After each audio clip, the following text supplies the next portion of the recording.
Hello दोस्तों, खुद बदलाव बनिए जो आप इस दुनिया में देखना चाहते हैं। वेलकम टू लेट्स रिक्रिएट, जहां हम आपके छोटे से छोटे कॉन्सेप्ट को क्रिएट करेंगे एक अलग अंदाज में।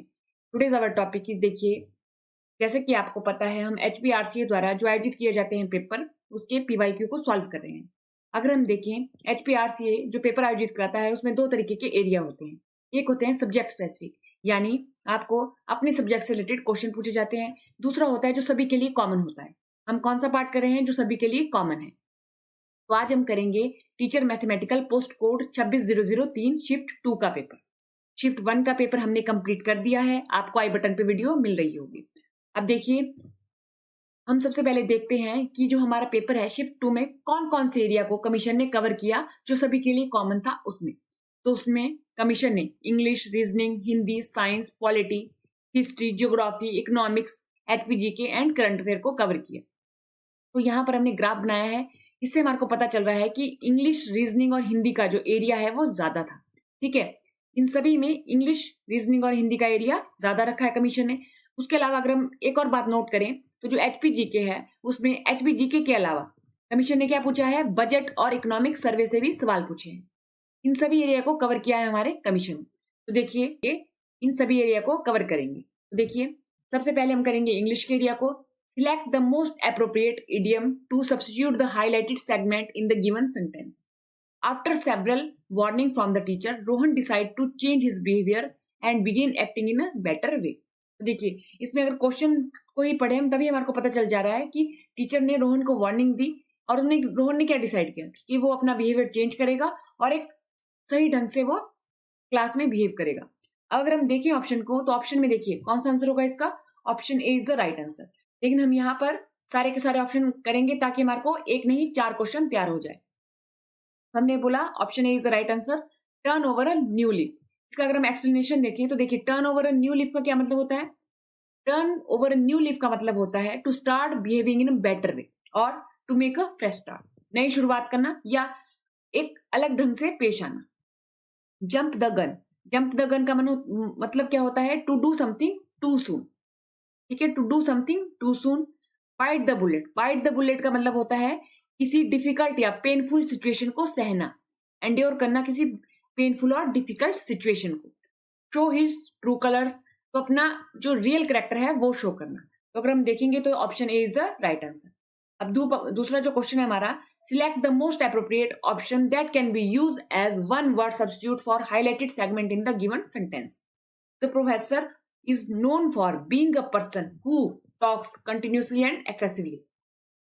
अगर हम देखें तो यहाँ पर बात की जा रही है, जो पर्सन है, जो प्रोफेसर है, वो बहुत ही बातें करता है। ठीक है, तो अगर हम देखें इन चारों के चारों ऑप्शन को, तो देखिए ए ऑप्शन तो हमें पता चल रहा है कि इसका आंसर नहीं होगा।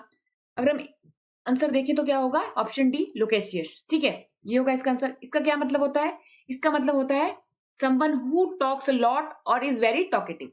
ये होगा इसका आंसर, क्योंकि यहीं पर यहाँ पर ऊपर यही बात की गई है, जो पर्सन है वो कैसी बात करता है, बहुत ज्यादा बातें करता है। अगर अदर ऑप्शन को चेक करें, एक्सप्रेसिव, एक्सप्रेसिव का क्या मतलब होता है, एक्सप्रेसिव का मतलब होता है जो अपनी फीलिंग्स को अच्छे ढंग से एक्सप्रेस कर सके। ठीक है, परसुएसिव का क्या मतलब होता है, परसुएसिव का मतलब होता है किसी को प्रेरक करना। कोई ऐसा व्यक्ति होता है जो अपनी बातों से दूसरे को प्रेरक कर देता है, किसी काम करने के लिए तैयार कर देता है, रेडी कर देता है, या किसी चीज में बिलीव दिला देता है, तो ये होगा। ठीक है, आर्टिकुलेट का क्या मतलब होगा, आर्टिकुलेट का मतलब होगा having the ability to speak fluently and coherently. ठीक है, स्पष्ट रूप से और सीधी बात करना, स्पष्ट रूप से स्पष्ट बात करना, स्पष्ट एंड सीधी बात करना। ठीक है, ये होगा इसका। तो इसका कौन सा होगा सेकंड क्वेश्चन का answer, luscious, option D. Next question देखते हैं हम अपना, filling the blanks with the correct option. By the time we arrive the movie, अगर हम देखिए जब हम सेंटेंस पढ़ते हैं तो उनमें से एक सेंटेंस आया है, देखिए इसका क्या आंसर होगा, इसका आंसर होगा हैड स्टार्टेड। क्या होगा इसका आंसर, हैड स्टार्टेड। देखिए ये कौन सा एग्जांपल है, पास्ट परफेक्ट टेंस है। कौन सा टेंस है ये हमारा, पास्ट परफेक्ट टेंस है।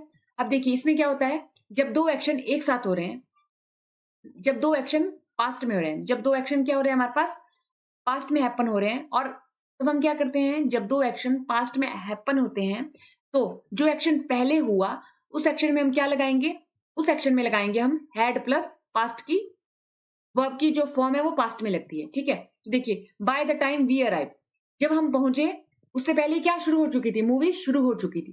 तो ये वाला पार्ट पहले हुआ, या ये वाला पार्ट पहले हुआ? ये वाला पार्ट पहले हुआ ना हमारा, द मूवी, अब क्या लगेगा इसमें? Had started.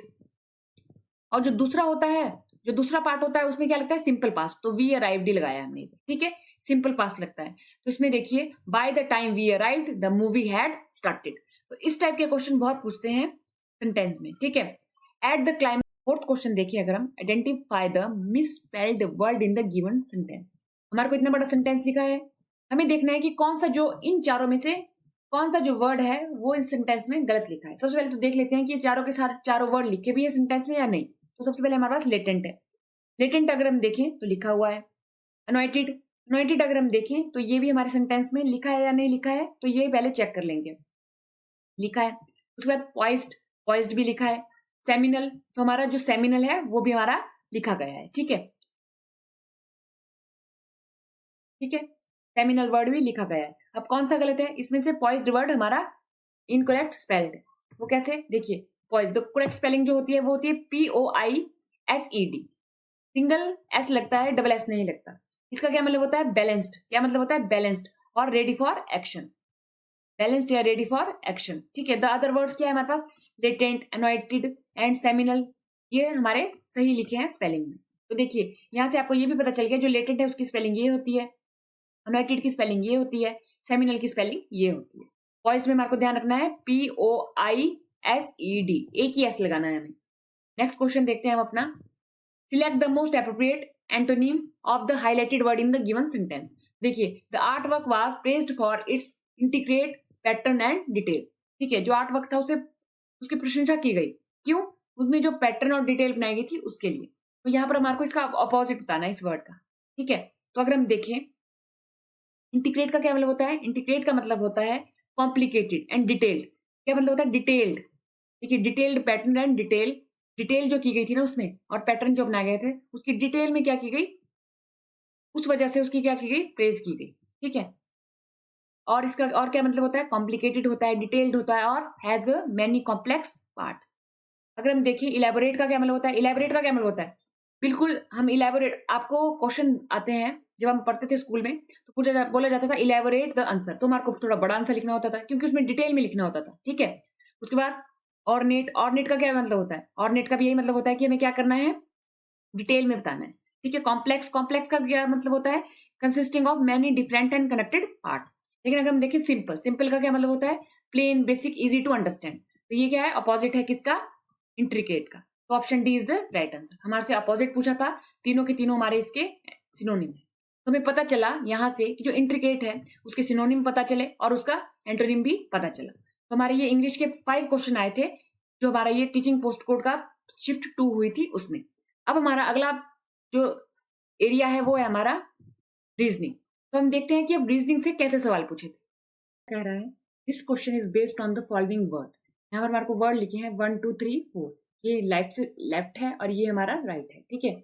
In each of the word each vowel is change to the last following in it in the English alphabetical order and each consonant is change to the letter preceding in the English alphabetical order. इन्होंने क्या कहा? जो हमारा vowel है वो change होगा इन words में, जो जो वॉवल है वो चेंज होगा अपने नेक्स्ट वर्ड से, ठीक है। और जो हमारा कंसोनेंट है वो चेंज होगा हमारा पीछे वाले वर्ड्स, ठीक है। तो हमें ये चेंज करना है। उसके बाद इन्होंने अगला क्वेश्चन क्या पूछा? How many letter are there between second letter from the first word from the right.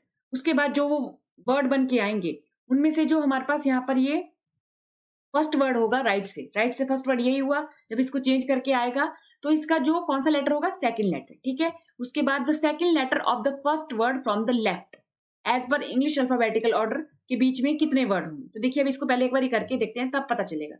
देखिए, वॉवल कौन कौन से होते हैं? ए ई आई ओ यू, ठीक है। यहाँ पर ई है, यहाँ पर ए है, यहाँ पर आई है, यहाँ पर ओ और यू है। ये जितने भी वर्ड है ये चेंज होंगे अपने आगे आने वाले लेटर से, और बाकी ये जो वर्ड है कॉन्सोनेंट ये चेंज होंगे अपने पीछे वाले वर्ड से। तो अगर हम देखें, SHE शीक चेंज होगा RGF, कैट चेंज होगा BBS, पिन चेंज होगा OGM, यू चेंज होगा XPV, ठीक है। यू के बाद P, O के बाद P, U के बाद V, ये आ गया, और Y से पीछे क्या आता है? X आता है। ऐसे चेंज किया हमने, ठीक है। उसके बाद ये न्यू वर्ड हमारे ऐसे बने। तो ये इनका लेफ्ट है और ये इनका राइट है। अगला क्वेश्चन क्या बोला गया था कि जो राइट से पहला वर्ड है, तो राइट से पहला वर्ड तो ये रहा, इसका भी कौन सा? इसका सेकंड लेटर उठाना है, यानी P हमने उठा दिया, उसके बाद इन्होंने क्या कहा, उसके बाद इन्होंने कहा जो लेफ्ट से फर्स्ट वर्ड है, ये रहा लेफ्ट से फर्स्ट वर्ड, उसका जो सेकंड लेटर है, उसका सेकंड लेटर रहा जी। ये कह रहे हैं जी और पी के बीच में कितने वर्ड हैं, जी और पी के बीच में कितने वर्ड हैं। तो अगर हम देखें, ये रहा हमारा इधर जी और ये रहा हमारा इधर पी, कितने वर्ड है इनके बीच में, 1 2 3 4 5 6 7 8, कितने वर्ड है, 8 वर्ड है। Option C is the right answer. इस टाइप के जो क्वेश्चन है वो कमीशन अब जो अपना नया पैटर्न है उसमें बहुत पूछ रहा है, तो हमारे को रीजनिंग में इस तरीके के क्वेश्चन को भी करने के लिए अपनी स्पीड को इंक्रीज करना होगा। ठीक है, अब चलिए अगला क्वेश्चन देखते हैं। अगला क्वेश्चन क्या बोला है कमीशन के द्वारा, एक है हमारे पास सिटिंग अरेंजमेंट वाला, A B C D E F and G are sitting around a circular table. तो क्या कहा इन्होंने, सर्कुलर टेबल में बैठे हैं, ये हमने सर्कुलर टेबल बना दिया। फेस कहाँ है इनका, फेस है इनका टेबल की तरफ को, यानी सेंटर की तरफ को इनका फेस है, centre of the table, centre of the table की तरफ को इनका फेस है। अगर हम देखें जो भी सेंटर की तरफ को बैठेगा उसका लेफ्ट ये होगा, उसका राइट ये होगा। सबसे पहले हमारे को ये बात क्लियर करनी है अपने माइंड में। उसके बाद B seat third to the right of E. अब देखिए ई को कहीं भी बिठा देते हैं, बी कहाँ बैठेगा, बी बैठेगा ई के थर्ड में राइट साइड से। अब देखिए ई का राइट इस तरफ को होगा तो थर्ड में 1 2 थर्ड, यहां पर बी हमने बिठा दिया। उसके बाद क्या कह रहा है, D seat to the immediate left of B. अब देखिए बी का लेफ्ट किस तरफ को होगा, यहाँ को जो भी बैठेगा उसका हमारे पास अगर हम देखें राइट होगा और ये लेफ्ट होगा। इन्होंने क्या कहा, जो डी है वो कहां पर बैठा हुआ है, बी के एकदम लेफ्ट में, यानी डी हमारा यहां रहा। C is immediately neighbor of G and E. इन्होंने क्या कहा, जो सी है वो नेबर है किसका, जी एंड ई का, यहाँ पर रहा हमारा ई। अब देखिए सी यहाँ तो नहीं आ सकता क्योंकि फिर ये किसका नेबर बन जाएगा, ई और डी का, तो सी रहा हमारा ये और जी रहा हमारा यहाँ पर। ठीक है, उसके बाद F sit second to the left of C. Left of C के सेकंड में कौन बैठा है, एफ, तो यहाँ हम एफ बिठा देंगे। अब ये पॉइंट बचा, यहाँ पर कौन बिठाएंगे, जो बच गया, कौन बच गया, ए। ठीक है, अगला क्वेश्चन पढ़ते हैं। How many people sit between A and F when counted from left of F. F के अगर हम लेफ्ट से काउंट करें तो कितने पीपल हैं जो ए और एफ के बीच में बैठे हैं, कितने बैठे हैं, बी और D, 2 people. C is the right answer. Next question, next question अगर हम देखें तो ये है हमारे पास ब्लड रिलेशन से। तो देखिए A multiply means A is the daughter of B, तो मल्टीप्लाई का क्या मतलब है, डॉटर। ठीक है, ए ये जो सिंबल दिया गया है इसका क्या, और बी इसका क्या मतलब है, सिंबल का ब्रदर। ठीक है, ए इसका क्या मतलब है, सिंबल का वाइफ, और ए प्लस बी इस सिंबल का क्या मतलब है, प्लस का फादर। ठीक है, अब दूसरी बात हमारे को क्या ध्यान रखनी है कि जो रिलेशन है ए के रिस्पेक्ट में बी को बताया गया है कि बी के रिस्पेक्ट में ए को बताया गया है, क्योंकि कभी कभी ये कर देता है B is the daughter of A, ये भी दे देगा, तो हमें ध्यान से पढ़ना है अपने इसको क्वेश्चन को। ए इज द डॉटर ऑफ ए, यानी जो ए है वो डॉटर है किसकी, बी की। ठीक है, ए का रिश्ता बताया बी से। अब देखिए यहाँ पर हम बनाएंगे इसको टेबल को, G is the daughter of R, G is the daughter of R, G is the daughter of R, ये हमने बना दिया। उसके बाद अगला साइन है प्लस का, A is the father of B, तो R is the father of Z, जो R is the father of Z. R क्या है, फादर है किसका, जेड का। R is the father of, A is the father of B, तो R is the father of Z, तो R is the, ये क्या है, फादर ऑफ जेड। ठीक है, उसके बाद ये वाला सिंबल आता है, इसका क्या मतलब है, brother. Z is the brother of D, Z is the brother of D. ठीक है, अब उसके बाद इस सिंबल का क्या मतलब है, D is the wife of Y, D is the wife of किसकी, किसकी वाइफ है, D is the wife of Y. ठीक है, ये वाइफ है तो ये हस्बैंड हो गया, तो इसमें प्लस साइन लग गया।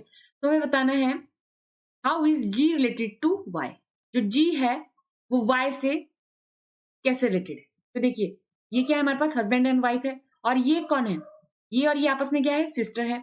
तो जो जी रिलेटेड टू वाई, जी कैसे रिलेट करती है वाई से, जी वाई से कैसे रिलेट करती है, तो ये इनकी वाइफ की सिस्टर है, wife sister. Option C is the right answer. ठीक है, अब अगला क्वेश्चन आता है हमारे पास। ये वाला क्वेश्चन, जो अगला वाला क्वेश्चन है, ये भी कमीशन इसी टाइप में बहुत पूछ रहा है। Refer to the following number symbol series and answer the question. Counting to be done from left to right only, यहां से यहां को काउंटिंग करनी है हमें। ठीक है, all number are single digit numbers only. ठीक है, सभी नंबर को सिंगल डिजिट मानना है, कोई भी नंबर 2 डिजिट नहीं है। How many such symbols are there, each of which is immediately proceeded by symbol and also immediately followed by a number. देखिए ऐसे सिंबल ढूंढने हैं जिसके पीछे कौन हो, सिंबल हो, और जिसके आगे क्या हो, नंबर हो। देखिए एक सिंबल है हमारे पास, लेकिन इसके इस तरफ को भी क्या है, नंबर है, इस तरफ को भी नंबर है, ये सिंबल है हमारे पास नंबर है, ये सिंबल है, ये भी नंबर है। अब ये रहा सिंबल। अब क्या बोला गया है, विच is immediately preceded by symbol. तो यहाँ पर तो सिंबल नहीं है, नंबर है, ठीक है, और फॉलोड बाय नंबर, तो यहाँ पर तो सिंबल दिया गया है। अब ये सिंबल देखते हैं, इसमें यहाँ आपको सिंबल है, यहाँ को भी सिंबल है। अब ये सिंबल देखें अगर हम, देखिए इसके इस तरफ को preceded by symbol and followed by number, तो एक हमारे पास हो गया ये वाला, ठीक है। अब अगला अगर हम देखें ये वाला सिंबल, तो लेकिन इसके इस तरफ को तो क्या है, नंबर है, ये नहीं होगा। इसके इस तरफ को क्या है, सिंबल है, और इस तरफ को नंबर है, तो एक ये वाला हो गया, ठीक है। दो हो गए अभी तक हमारे पास। उसके बाद अगर हम इस सिंबल को देखें, तो इस सिंबल के इस तरफ को नंबर है और इस तरफ को भी नंबर है, तो ये भी नहीं होगा। इस सिंबल के इस तरफ को नंबर है और इस तरफ को सिंबल है, जबकि अगर इस तरफ को सिंबल होता, इस तरफ को नंबर होता, तो ये भी हो जाना था। तो इसका क्या होगा, option A is the right answer, only 2। क्या होगा इसका हमारे पास, ओनली 2 इज द, हमारे पास सिर्फ दो सिंबल ऐसे हैं जिसके पिछली तरफ को क्या है, सिंबल है, और आगे वाली साइड को क्या है, नंबर है। सिर्फ दो सिंबल ऐसे हैं, तो option A is the right answer. अगला देखते हैं हम, select the pair which follow the same pattern as that follow by two set of pair given below. Both pair follow the same pattern. ये हमारे को यहाँ पर पेयर दिए गए हैं कमीशन के द्वारा कि ये जो दोनों पेयर हैं सेम पैटर्न फॉलो करते हैं। हमें बताना है इन चारों में से कौन है जो इन्हीं की तरह पैटर्न फॉलो करता है। अगर हम इसका पैटर्न देखें, DBA YWV, अगर हम इसको रिवर्स करके लिखें ABD, ठीक है, यहां पर कर दिया हमने, A इस तरफ को ले गए, D इस तरफ को ले गए, और YWV को क्या बन जाता है, VWY। जो पैटर्न है हमें दिख रहा है कि ये क्या कर रहा है, शिफ्ट कर रहा है 5-5 बैकवर्ड को। अगर हम देखें A यहां पर है, इसके बैक को जाएंगे तो क्या आएगा, 5 बैक को जाएंगे, 1 2 3 4 5, तो V आएगा, आ गया V हमारे पास, ठीक है। B के 5 बैक को जाएंगे तो देखिए 1 2 3 4 5, W आ गया। अब अगर हम D के 5 बैकवर्ड जाएंगे तो क्या आएगा, 1 2 3 4 5, Y आ गया। यानी कि इसमें हम कहाँ को जा रहे हैं, 5 बैकवर्ड पोजीशन की तरफ को जा रहे हैं, ठीक है, अल्फाबेट में, ठीक है। उसके बाद अगर हम सिमिलरली देखें, O के बैकवर्ड में अगर हम 5 जाएंगे तो क्या होगा, 1 2 3 4 5, तो J आएगा। M के बैकवर्ड जाएंगे अगर हम 5 पॉइंट, 1 2 3 4 5, तो क्या आ जाएगा, H आ जाएगा। L के बैकवर्ड जाएंगे तो 1 2 3 4 5, तो G आ जाएगा। अब हमें ढूंढना है कि किस इनमें से जो ऑप्शन है उसने ऑप्शन में से किसने ये पैटर्न फॉलो किया है। तो ये पैटर्न फॉलो किया है हमारा GEDBZY ने। अगर हम देखें G के 5 बैक जाके 1 2 3 4 5, तो B आ रहा है। E के 5 बैक जाके देखें 1 2 3 4 5, तो क्या आ रहा है, Z आ रहा है। D के 5 बैक जाके देखें 1 2 3 4 5, तो Y आ रहा है। Option D is the right answer. तो हमारा इसका क्या आंसर था, option D is the right answer. तो ये थे हमारे रीजनिंग के। अब आती है हमारे पास अगली, जो हमारा एरिया है वो है हिंदी का। तो देखिए, अंग अंग ढीला होना, मुहावरे का क्या अर्थ होता है, इसका अर्थ होता है बहुत थक जाना। D is the right answer. अंधों में काना राजा, मुहावरे का क्या अर्थ है, अंधों में काना राजा मुहावरे का अर्थ है मूर्खों में अल्पज्ञ व्यक्ति, ठीक है, जिसे खुद भी कम नॉलेज हो, मूर्खों में अल्पज्ञ व्यक्ति। चीखे कोई नाक कटावे कोई, लोकोक्ति का क्या अर्थ है, देखिए, चीखे कोई नाक कटावे कोई, इसका क्या मतलब है हमारे पास, किसी के दोष का फल भोगो, ठीक है, किसी के दोष का फल क्या करना है, भोगना है। तो इसका option C is the right answer. Option C is the right answer, ठीक है। उसके बाद आता है हमारे पास निम्नलिखित वाक्यों में निर्देशानुसार क्रिया का प्रयोग करके वाक्य पूर्ण करने के लिए उचित विकल्प चुनिए। बालक संयुक्त, हमारे को बतानी है संयुक्त क्रिया। बालक रोया, रोएगा, रोता, रोने लगा। बालक क्या करने लग गया, रोने लग गया। Option A is the right answer. Option A is the right answer, ठीक है। अब अगला देखते हैं हम, दिए गए वाक्य का रिक्त स्थान सर्वोचित कारक चिन्ह से पूर्ण करें। विज्ञान ने हमारे रोजमर्रा के जीवन डैश अनेक सुविधाएं जुटा दी हैं। जीवन के लिए, जीवन पर, जीवन को, जीवन से। जीवन के लिए, इसका क्या आंसर होगा हमारे पास, के लिए। जीवन के लिए क्या जुटा दी है, विज्ञान ने अनेक सुविधाएं जुटा दी है। तो option A is the right answer, ठीक है। अब अगला सेक्शन आता है हमारा साइंस का। देखिए, जो साइंस है वो बहुत ही ट्रिकी पार्ट रहता है हमारे कमीशन के द्वारा पूछे जाने वाला, क्योंकि बेसिक साइंस में भी ये हमारे क्वेश्चन बहुत सारे होते हैं, और हम क्या कर देते हैं, क्वेश्चन को गलत भी कर देते हैं, और हमें पता भी नहीं चलता कि कौन सा एरिया कमीशन ज्यादा पूछ रहा है। देखिए, glycogen is the multi branched polysaccharide of glucose unit properly known as, तो क्या बोला जाता है उन्हें, option A is the right answer, animal starch.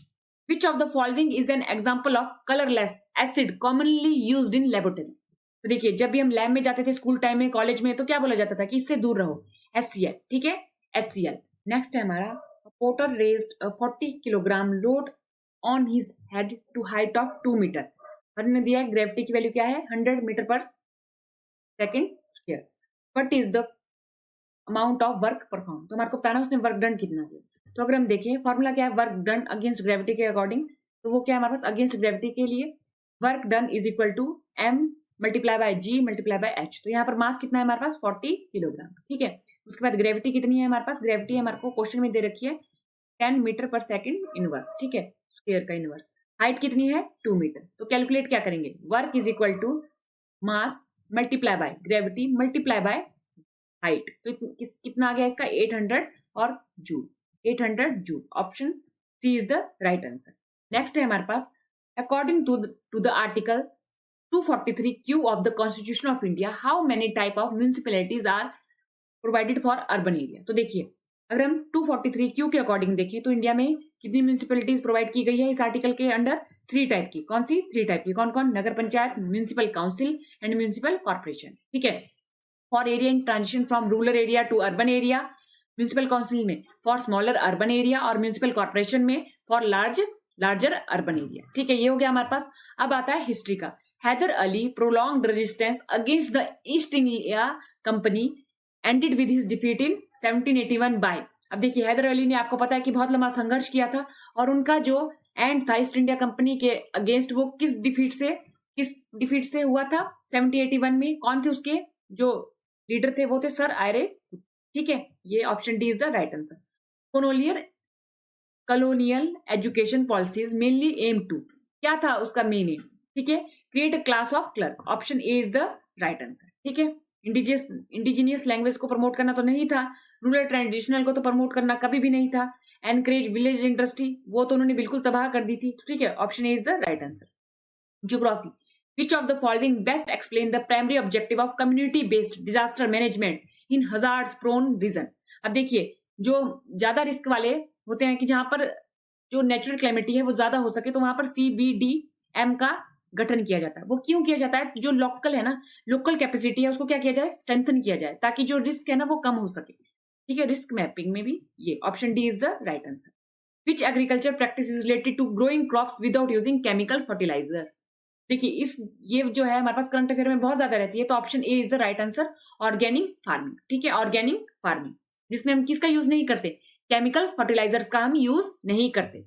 अब इकोनॉमिक्स में देखें social division become politically significant when they, जो सोशल डिवीजन है कब वो सिग्निफिकेंट बन जाता है पॉलिटिकली, कब बन जाता है, जब वो ओवरलैप करता है मल्टीपल डिफरेंसेस को, ठीक है। क्या करता है, जब वो ओवरलैप करता है मल्टीपल डिफरेंसेस को। Option D is the right answer. Which of the following is not a term of credit of loan? Credit of loan की टर्म नहीं है। Time period of repayment, rate of interest, collateral provided, type of currency note. अगर हम देखेंगे ना ये कहीं ना कहीं हमारे लोन से जुड़े हुए हैं, ठीक है। अगर आपने लोन लिया है तो आपको टाइम पीरियड मेंशन होगा कि आपको रीपे भी करना है, रेट ऑफ इंटरेस्ट भी होगा कितना रेट ऑफ इंटरेस्ट लगेगा, कोलेटरल प्रोवाइडेड जो आपने उसके लिए आपको दी गई है, आपने कोलेटर प्रोवाइड किया है कि आप लोन दीजिए क्योंकि मैंने आपको ये कोलेटर प्रोवाइड किया है, तो वो भी इससे जुड़ा हुआ है, लेकिन टाइप ऑफ करेंसी नोट इसमें नहीं है, ठीक है। Option D is the right answer. अगर हम देखें हिमाचल प्रदेश से कैसे क्वेश्चन पूछे गए, तो देखिए हिमाचल प्रदेश से 2 तरीके के कैटेगरी के क्वेश्चन पूछे गए। एक तो जो HBG के जो कमीशन हमेशा से पूछता था, उसके अलावा HBG के अलावा क्या पूछा गया, इकोनॉमिक सर्वे और बजट, ठीक है। Which among the following headed the administration of Himachal Pradesh immediately after is formation इन 1948। तो ये बोल रहा है कि जब 1948 में 15 अप्रैल 1948 को जब हिमाचल प्रदेश का गठन हुआ तो किसने हिमाचल प्रदेश को हेड किया, तो वो किया था हमारे chief commissioner. Option A is the right answer, ठीक है। Which of the following represent the 3 major psychographic division founded in Himachal Pradesh from south to north. अगला क्वेश्चन आता है which of the following represent the 3 major physiography division found in Himachal Pradesh from south to north.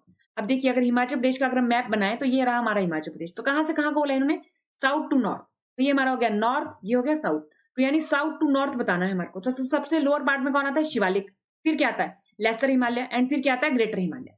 तो ये option C is the right answer, ठीक है। Eastern घाट हमारे नहीं आते, वेस्टर्न घाट नहीं आते, विंध्यास नहीं आते, सतपुड़ा यहाँ नहीं है, इंडो गैग्नेटिक प्लेन यहाँ नहीं है, तो ये option C is the right answer. अब आता है as of November 2025 in India, which startup supported under the National Quantum Mission successfully demonstrated the country's first extensive quantum key distribution network spanning about 500 kilometre over optical fiber, ठीक है। Optical fibre कौन से principal work करता है, कौन से principal पर work करता है, टोटल इंटरनल रिफ्लेक्शन पे, ठीक है। तो इसका जो आंसर है option D is the right answer, QNU labs. As per Himachal Pradesh budget estimated 25-26 के लिए the projected fiscal physical deficit of 10,338 crore corresponding to what percent of state GDP, ठीक है। स्टेट GDP के कितने परसेंट है, वो है हमारे पास कितने परसेंट है, बी 4.04%। अब अगला आता है हमारे पास, who among the following cricketer has become the youngest ever pick in mega IPL auction 2025। देखिए आए दिनों इनका नाम जो है वो न्यूज में है क्योंकि आजकल IPL चले हैं। तो वैभव सूर्यवंशी, ठीक है। आपको बताना है कि कौन सी टीम के लिए ये खेलते हैं, राजस्थान रॉयल या RCB। In August 2025 Namrata Baragta achieve a historical milestone for India by receiving the women's 52 wushu final at the world game where was war the 2025 world game head. तो आपको बताना है जो नम्रता बरागटा है उन्होंने किसके लिए वुशु गेम में 52 किलोग्राम कैटेगरी में क्या जीता, वहां पर वो पहुंची है, ठीक है। तो आपको बताना है ये वर्ल्ड गेम कहां हुई थी, तो ये हुई थी हमारे पास चेंगडू चाइना में, option C is the right answer, ठीक है। वट वाज द, अब देखिए अगर आप देखोगे ना तो अभी जो हमारे न्यूज़पेपर में चले हैं हमारे जो USA, मैक्सिको और कनाडा में होने तय हैं। तो आप बताएंगे ऐसी कौन सी गेम है जो USA, मैक्सिको और कनाडा में होने तय हैं जिनका आजकल न्यूज़पेपर में हाल फिलहाल में नाम आया है। What was the primary change proposed by Himachal Pradesh municipal corporation second amendment bill of 2025।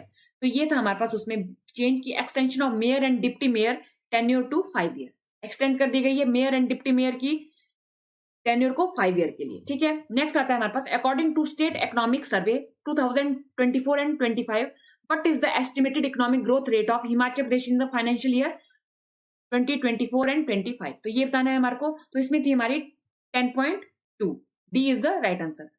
Which year after 2012 recorded the highest consumer CPI, कब था हमारा highest CPI based on inflation in the country, तो वो था हमारा ऑप्शन सी 2013 में।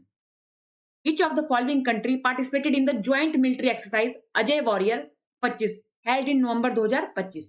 तो वो किसके बीच में हुई थी, इंडिया एंड यूके के बीच में, यूनाइटेड किंगडम के बीच में। तो देखिए आपने देख लिया कि जो हमारा करंट अफेयर है कमीशन ने उसमें हिमाचल प्रदेश के करंट अफेयर को भी टच किया, इकोनॉमिक सर्वे और बजट को टच किया, उसके अलावा उसने इंडेक्सेस को टच किया, मिलिट्री एक्सरसाइजेस को टच किया। तो यहां से हमारे को ये ओवरव्यू मिला करंट अफेयर से, ठीक है। तो आज के लेक्चर में इतना ही, थैंक यू, धन्यवाद एंड देखते रहिए लेट्स जी क्रिएट।